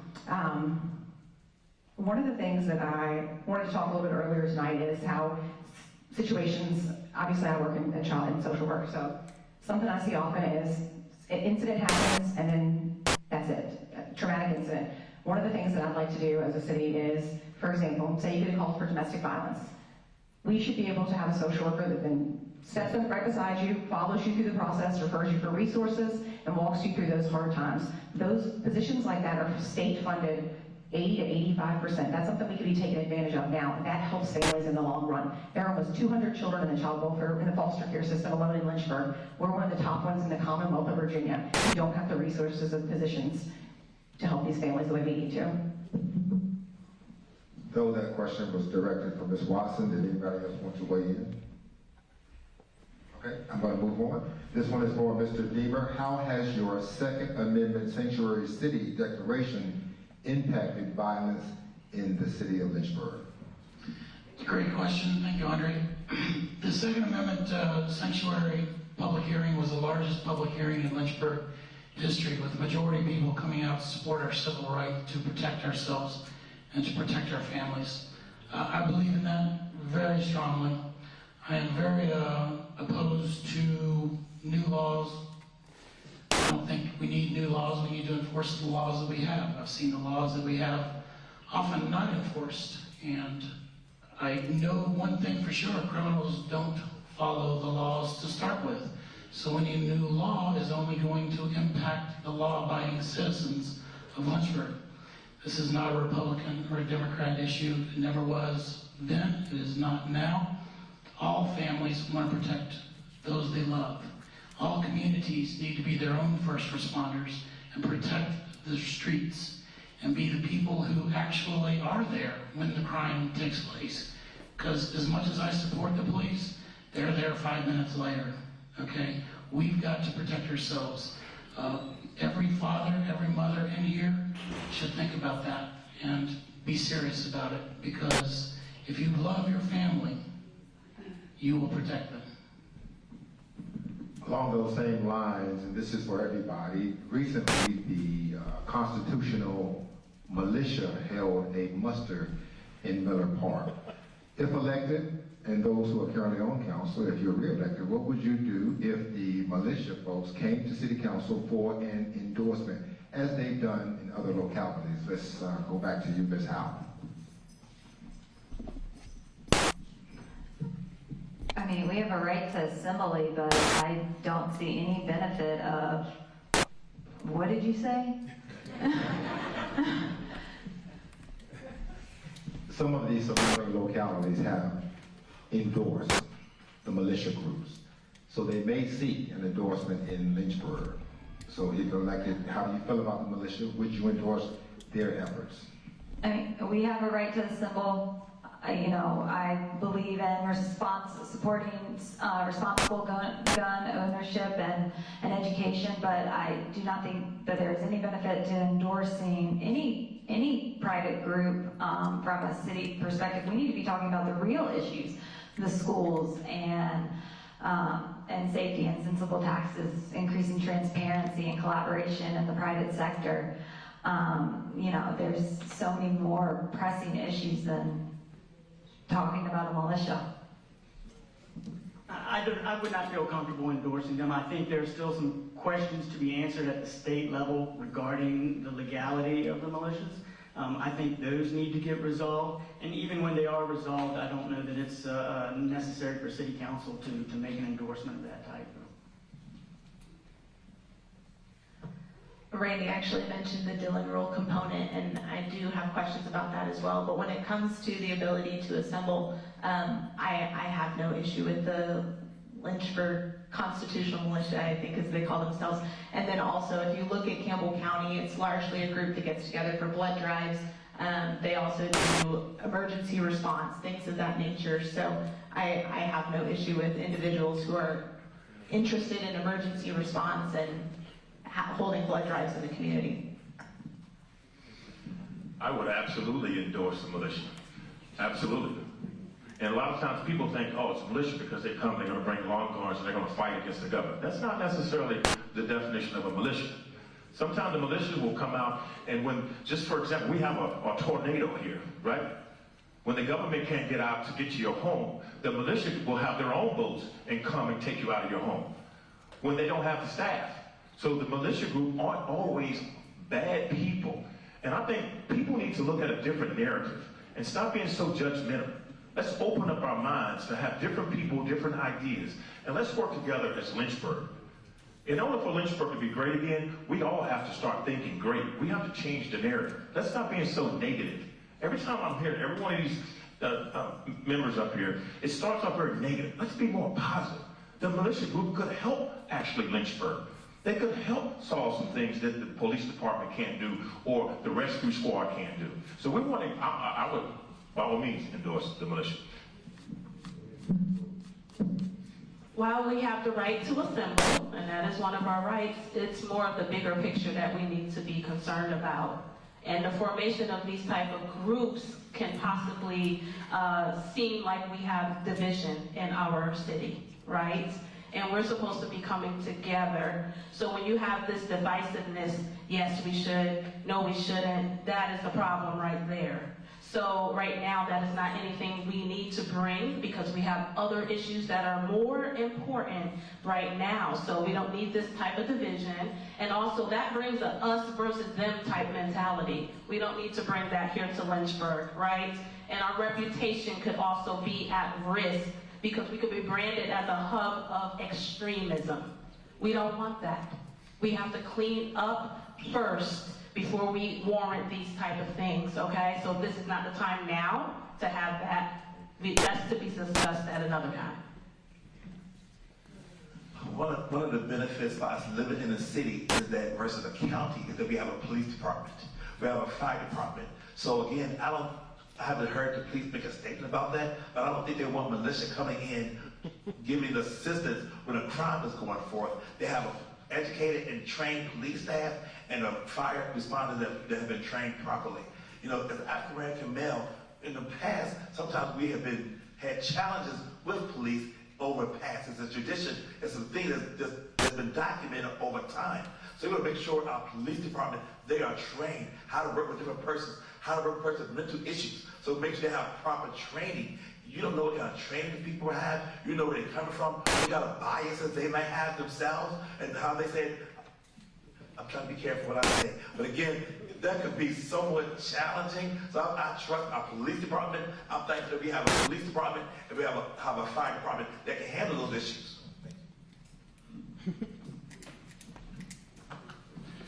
I support Chief Zudema and our police department. I support the Second Amendment that persons have the right to bear arms.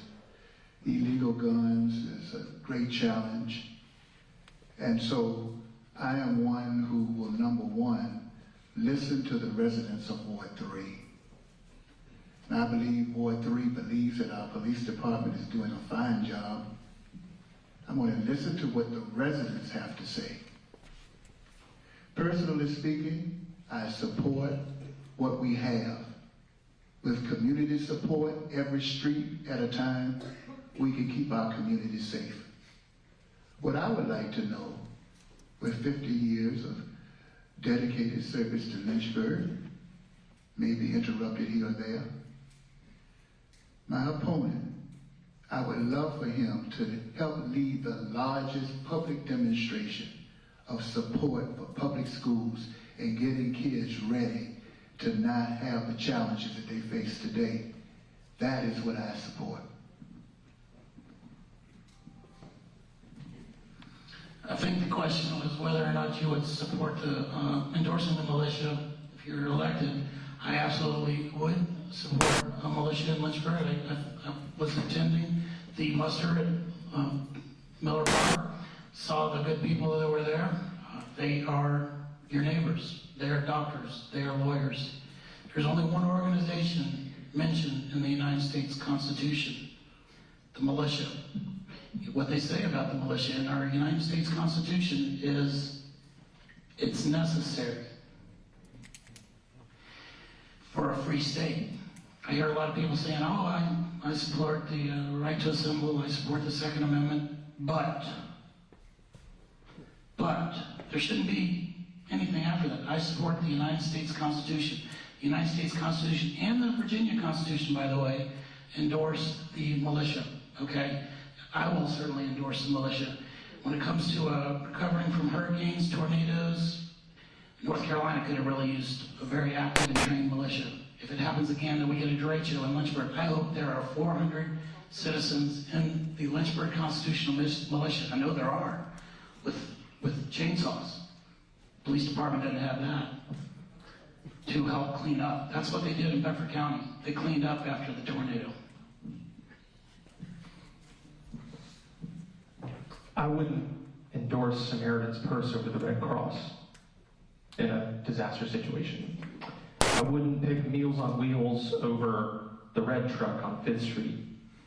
I would support a document that codifies citizens' right to assemble, keep and bear arms, and if they want to call themselves a militia, by all means. But I will not support a document that outlines one specific organization is endorsed. I think that would be a fallacy in the question. The bigger question is this, and this is why the Second Amendment Sanctuary Resolution was so important. Will the Lynchburg Better Together candidates enact local gun control and say you cannot carry a firearm on the sidewalk, in City Hall, in a park? That's why this is a big question. And I think that's the right question we should be asking, not if we'll pick favorites between different organizations or not. I think the city council should stay in its lane, follow the law. Just for those of you that aren't aware, the city actually has a continuity of operations plan, so that when a natural disaster happens or something catastrophic, the city has a very detailed plan that actually city council signed off on and approved, that really outlines how you respond, who responds, and what happens. And oftentimes in a natural disaster like that derecho, there's a very specific plan in place, and city employees cover a lot of those things, and the city does have quite an array of chainsaws and all kinds of things of that nature. Public Works has tons of things as well, so a lot of those things already exist. The Second Amendment stands. It is what it is. I don't know that Lynchburg City Council, it's a great example of taking something national and making it local. I think the Second Amendment stands, and I don't think we necessarily need to keep hitting at that. I have my own personal opinions about it, but I don't think they're relevant to city council.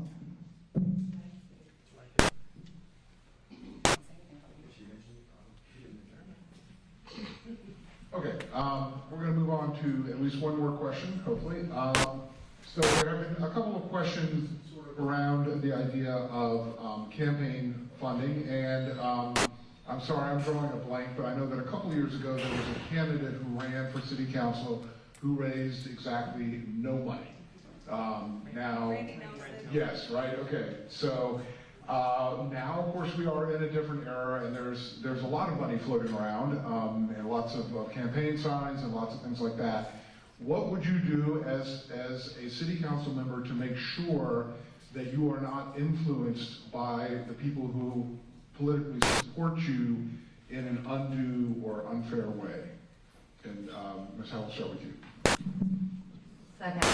All right. Well, so running as an independent, I am not beholden to anybody. I'm only beholden to the citizens of Lynchburg, which is how it should be on council. And I have been focused on the doing more with less. And so by that, I mean, I did the design of my website, the palm cards, the signs, because doing as much as we can in-house is so important. We need to be resilient, and like, for example, during COVID, I learned how to sew. I made my pants. This city can be resilient, but they have to use their resources wisely, and if we're not going to be responsible with our funding in a campaign, how can we trust people to be responsible for our funding of the city? I mean, in Ward 1 alone, it's already been $100,000 that's been raised, and let me tell you, whatever I don't spend at the end of this election, I'm going to be donating it to the nonprofit sector of Lynchburg. I'm giving it back. And I challenge all the people up here to do the same with their money.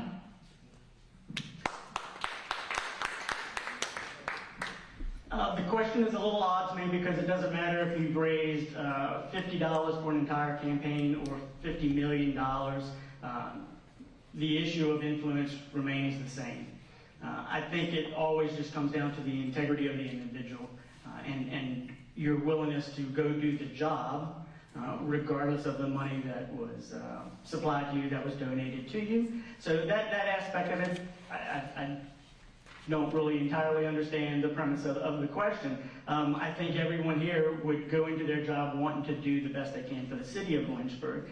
The vast majority of the donations that have come in for most of their candidates has been local. And so it is local influence on local issues. In terms of the quantity, the amount of the donations that have come in, that's the nature of the beast. You can't begrudge someone for raising more money than someone else. I think what's important is you look at who has actually made the donations and where those donations are coming from. Thank you. I agree with Randy on the context of the premise of the question, but I also do value the question, and where money flows and how it comes from in all cases should be transparent. That's one of the issues that we have in government, and that's one of the big issues that we have in politics. And so as I've gone out and approached this campaign, it has been in the context of transparency. So there has been a lot of talk about my donations. Some of it is not local because I have national experience working on national issues, and those individuals believed in me and contributed to my campaign. But the vast majority is from the Lynchburg MSA, and I'm honored to have that support of the business community. In contrast, I'm going to kick it to you, Randy, and I know you see my foldering of Rural Ground Game, but with Rural Ground Game, there are questions about the funding. A lot of the funding has come through the 1630 Fund, which is a national group that receives international money, and it is not tracked and it is not understood where it comes from, and it goes into Rural Ground Game, $180,000. And so with that, transparency is key when it comes to how funding works in government and how funding works in the context of an individual campaign. Randy, you have 30 seconds.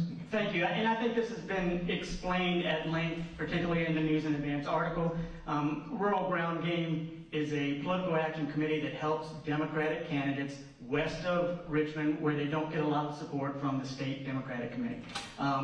The money that was raised in Lynchburg. Lynchburg Better Together helped organize the fundraisers and helped raise that money.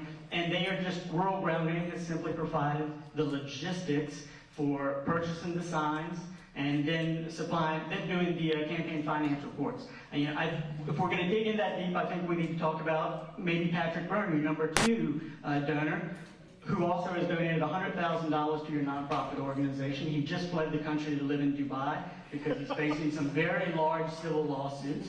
He was a supporter and has been on the chair of an organization for vouchers. Okay, well, I will allow Ms. Timmer to have a response to that then, since this is it. Mark, I have the media, well, all media, I have the media packet that walks through Rural Ground Game, and it's beyond just a disclaimer on the bottom of the sign. So we have that documentation, and I do believe it's significant. Patrick and I met at a conference where we were probably 2 of the 3 white people speaking at a conference in Atlanta, Georgia, on the inner city issues. And that was a unique experience, and it was a real blessing, and I was grateful to connect with him, and he has a huge passion for the inner city. And it was through that project, oh, it's 30 seconds. Okay, well, it was through that project that we were able to recruit poll workers and poll watchers in the inner city of Atlanta and Detroit, and I'm grateful to have his support.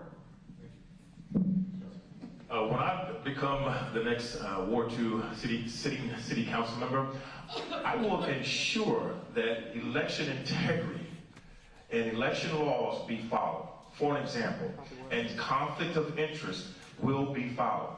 My opponent, sitting current member right now, runs a 501c nonprofit. He's on city council. He has a voting precinct in his business. Some people say, oh, that's no problem. So then I ask the question is, what if I had a precinct in my business? Would that be a problem? Sure it would be. So we want to focus on election integrity. And let's change the okay, it's okay for him, but it's not okay for her. All right? Everyone should be playing on the same playing field. And right now we have a city council members that are involved in a lot of corruption that I see, because there's no way that I could have a voting precinct at Hubbard Automotive and no one would say anything about this for 8 years, not just something new. So we need integrity with our election process. Dr. Wilder. You have a 30-second rebuttal? Yeah. I am not in charge of the voting precinct. I'm not in charge of selecting people. Again, it's more of a pain than anything else. So I have requested that they move it because we can't go in the building that day. I can't work that day. It's a pain. It's a disservice to people in Ward 2. I feel sorry for people like James Cross who could walk and vote. Now they gotta find another location. I have asked them to move it because of all the chaos and the challenges. But again, I didn't select them to. I want to say, please don't do it to me. So again, it's a pain. They'll call me. He was one of the ones. They call me and say, oh, it's too cold. Oh, it's too hot. Oh, the light right here don't work. I'm like, I'm not getting paid for this. What? So we're just doing something for the service, for our community. So taking that service away, I'm so happy they're going to move it to another location. Thank you, Jesus. Okay, and honestly, this is why I elected to bow out of disclosing my financial funding. And it's not because I'm hiding anything, but I decided to just canvass, do one-on-one, answer phone calls, and that is my form of transparency. So we're focused too much on funding, and it seems like you're buying your election. I'm not buying my election. So I'm spending that time in the community with my 3 boys, Justin, Jarrell, and Christian. They're my advocates. They're helping mommy go door to door and work very hard. So that's what I'm going to continue to do and be transparent in that form. Thank you. Getting back to the real question again, one thing is so interesting that at the last city council election, it was so amazing when it came time to appointing certain leaders. One of the members mentioned to me, they can't vote for me because I'm not of a certain party. And that just shocked me. I don't believe in having such allegiance to a party versus what's best for our community. So regardless of the funding that comes in, I'm going to vote my conscience. I'm going to vote what I know is right. I'm going to vote what's best for my community. But again, some persons don't do that. They vote by party. They don't vote what's best for the community. They vote by party. So regardless of where the funding is coming from, I'm going to make sure I vote what's best for my community. Thank you. And also with the other piece, again, we're not allowed to be in the building whatsoever. So I have no control over that. He can verify that himself. He knows I don't even go in there. I stay outside because I don't want to be accused me of nothing. I love this question because I want to encourage everyone, do your homework. Investigate everything. And tonight, from my heart to your heart, I want you to know that James E. Coleman Jr. believes in transparency. And when you go find the truth, you're going to be amazed about the number of cover-ups and the number of contradictions. That's a contrast between me and my opponent. My loyalty is my faith in God. I stand strongly with those foundational beliefs that I was reared by my parents, educators. My values to family and to the voters of Ward 3. That's what I'm going to be loyal to on day one, and absolutely nothing will change that, to do what is best to move Lynchburg forward. I agree, Dr. Coleman. You all need to investigate. You need to do your own homework. Dark money has crept into Lynchburg. I hate to even say it, but it is going on. The most recent report that just got filed yesterday showed that all the Lynchburg Better Together folks took a donation on the very last day of the reporting period, all for the same amount, $10,562.84. That's more money than I even raised. Everybody except Sterling, actually, he got half that amount. Not sure why they cut him down, but everybody else got that huge amount. It's we need to know where it comes from. It says it's for service. It's an in-kind for service. What service? What are they getting for their money? Are they trying to buy a city council? I hate to even say those things, but we need to investigate. We need to know the truth. We need integrity. I work for VPAP, a bipartisan board that looks at and puts all the finances online for the state of Virginia. I was on that board. I voted for a law, I put a law in place in Virginia that puts all the laws on the internet. I'm for transparency. I'm for openness. It's been my whole life. You can see my report too. Since we're on the topic, if everyone here would go to votelynchburg.com, click the donate button, $5-10 goes a really long way. That's what we pushed for the last 2 weeks. That's votelynchburg.com. Look, it's very simple for me. If you go to my VPAP report, if you go to the finance, I'm not taking money that's being filtered from another PAC and then shifted down to myself. Everything's there, it's pretty transparent. I will say we're still trying to make up the money for the lawsuit situation and pay for our attorney, so really $5 would help. But ultimately, it's all there for you. It's very clean. If you want to see who's back in my race, it's the Police Benevolence Association, a lot of just hardworking insurance folks, lawyers, attorneys, construction workers, you name it, just trying to help someone who's committed to delivering results, and that's their priority. And that's why they're back in my campaign. Okay, I'm going to just go ahead and beat a dead horse while we're at it. I'm glad you asked about those reports. Since you're so familiar with VPAP, go ahead and check it out. And then also know too that PACs report. So if you go and look at rural grounding, if you go and look at all their donations and what they submitted on their report, you can see the donations that came in and where the money went. And Lynchburg Better Together also has books that are very transparent, that we have record of that. Just in general, we know who donated to us, and so all that matches. Here's the thing: it's all there. You can look at rural grounding's reports. It exists. Nobody's being involved. The people that have donated to our campaigns are local people, many of which are sitting in this room right now and watching. And so, in their defense, no, their money is not dark money. It's not scary money. And that's a cover-up for other issues that we're trying to detract from. But look, like, these questions are important, transparency is important, but I want to get back to the issues. Like, I want to talk about Lynchburg and solutions. Some of this is exhausting.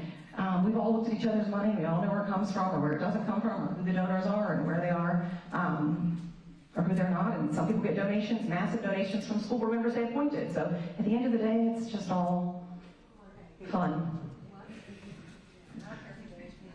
Well, at this time, we will take your 30-second closing remarks, and we'll stay with you, Ms. April Watson.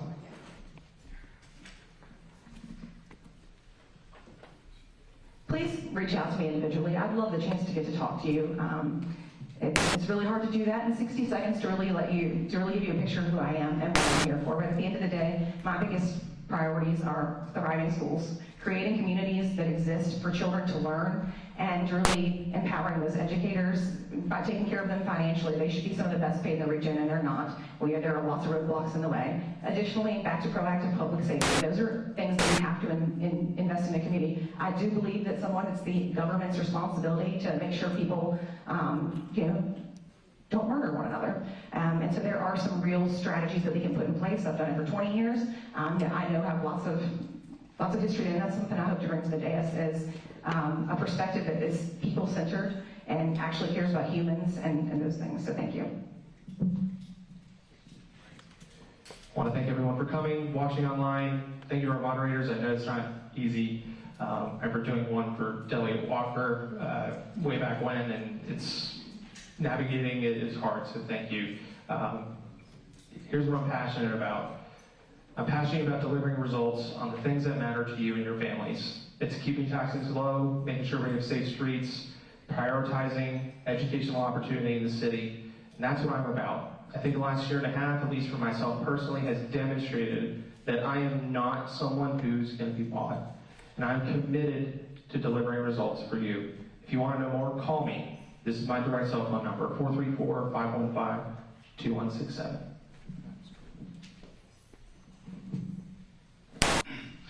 I would like to thank Dr. Richards and Mr. Whitehead for what you've done, and for University of Lynchburg for providing this great forum for us tonight. There are real differences. I hope you've been able to hear them. I hope you have been able to discern where we stand. There are also a lot of similarities. You're not going to catch me saying anything bad about my opponent, Dr. Coleman, as a person. I really have a lot of respect for you, sir. I just think your ideas aren't great for Ward 3. I think that's what it comes down to. So I have no problem talking about ideas. I'm hopeful for this city. I think we have some good ideas on education, on public safety, that will bring the city into a new era. We need new leadership. I want to see that new leadership come January 1st. Months ago, I got in this race because it was clear that our city was hugely divided. All of us are responsible for that. And I believe I have the skill set to help solve that. If you want to vote for more of the same with the candidate that I was first running against, that my current candidate is tied to several other persons who are bullies in a little tent. Once you know the truth, you'll realize that what I will bring is a unifying spirit that will tell the truth. I ask for your vote. Check us out at ColemanCaresLynchburg.com. And together we can make Lynchburg the shining city on a hill that we all want it to be. Again, thank you for having me today. Thank you for those that are here, the moderators, the university, my alma mater. Thank you for all your support. Again, my three areas are education, safe communities, and business empowerment. Over the past 8 years, I've worked in those three areas, not just looking at additional funds outside of those tax dollars, but look at how we can partner together with nonprofits, with business development, what we can do together to address all those issues. I will continue the framework of network of partners that I've formed over the past 8 years in my city council role to continue those partnerships and bring continued success to Lynchburg. Thank you. Thank you, Dr. Richards and Mr. Whitehead and everyone in here. We know that Lynchburg is at a crossroads, so together we're going to work together to come up with the solutions. I gave you some here tonight, some of my plans, but there's more to me than just what was presented tonight. So I'm not here to promise a quick fix, but I am committed, I am mature, I'm gonna bring wisdom to this ward, I'm gonna bring stability to this ward, and common sense. So thank you. Thank you for having me, ladies and gentlemen. It's time for new leadership in Ward 2. It's time to bring back some traditional ways, some winning tradition. Lynchburg has been failing in Ward 2 for a very long time. So it's time to bring winning tradition back to Ward 2. As the leader of Ward 2, I will make Ward 2 great again. I will make Ward 2 safe again. I will make Ward 2 a prosperous ward again. And you can believe that if you vote for Rodney Hubbard, you will be glad you did. Moving forward in Lynchburg, we need transparency and we need a vision for where we're going. On my website, I outline policy proposals from economic opportunity to where we go in our schools and public safety. I'm honored to have the public safety endorsements across the slate. We have the ability to move past this blame game, to move past the inter-party divide, and to go forward towards a vision of who we want to be as a community. I would be honored by your vote. I would be honored by your support. And again, please go and check out votetimmer.com to see the detailed policies, and I would love to connect with you. Thank you. Thank you, everyone, for being here tonight, everyone watching on the streaming. I did not get into this journey to become a politician. This was really an opportunity for me to become a better public servant, to try to help my community more. I'm so focused on protecting our public schools. I really am, as a small business owner, am interested in creating a stronger, community-centered economy. And I really hope that I can bring civility, professionalism, and respect back to City Council. So you can find information about me at randyannsmith.com, and thank you again for coming out. Well, thank you for being here. Thank you for those watching online, and thank you for the University of Lynchburg. I'm looking forward to being back here for homecoming. Go Hornets! And being an independent means that I'm accountable to you, not a party or special interest. I spent my entire life working hands-on in this community. I know this city, and I know the people of this city. And I humbly ask for your vote, and I would love for you to check out my website, CameronCan.org, and let's work together to help Lynchburg. I was born here, raised here, and I'm ready to serve here, so I humbly ask for your vote. Thank you. All right, I wanted to thank each and every one of you for coming out tonight and participating. I really appreciate it, and your thoughtful comments. And let's give everybody a big round of applause.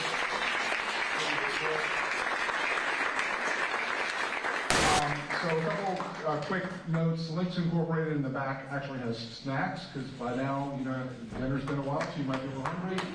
Pick up a snack. Some of the candidates are going to stay behind, and maybe you have a chance to talk to them. Feel free to do so, and please drive safe tonight. Mr. Whitehead, thank you very much for being a moderator.